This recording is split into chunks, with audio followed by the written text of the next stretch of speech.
right, today's tree is the Red Fir Abies magnifica.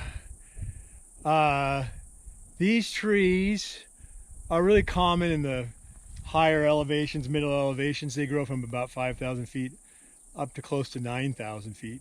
But you won't see them at tree line. They're going to be a little bit below. They're kind of raggedy looking trees. This is a big guy.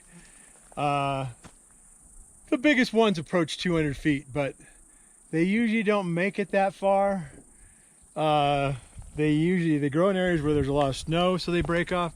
If you look in the background, you'll see a broken off one there. They're brittle and they break a lot. But that's one of the reasons I always tell people that are backpackers, don't camp under red firs, especially on stormy nights, because they're notorious for breaking off. So this is a real mature guy. A lot of the big mature guys get this really furrowed bark and get this red color.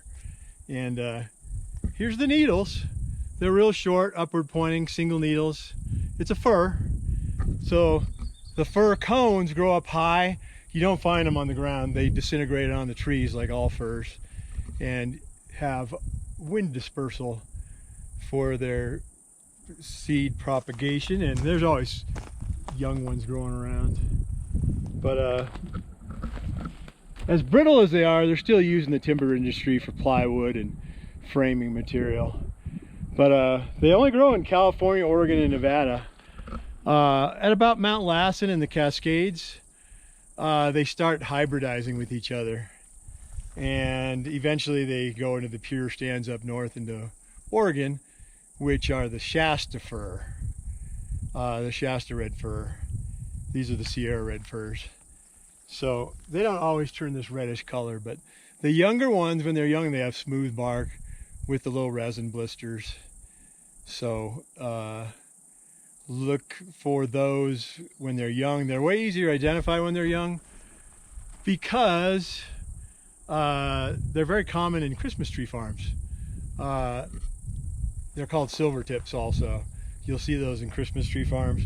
They make great Christmas trees with those short needles. They're easy to decorate and they're beautiful.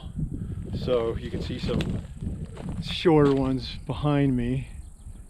So yeah, this is a pretty pure stand, but you'll usually see them growing with maybe at the very bottom range of lodge poles. You'll see them with Jeffrey pines, some mountain hemlock, and yeah, that's mostly it.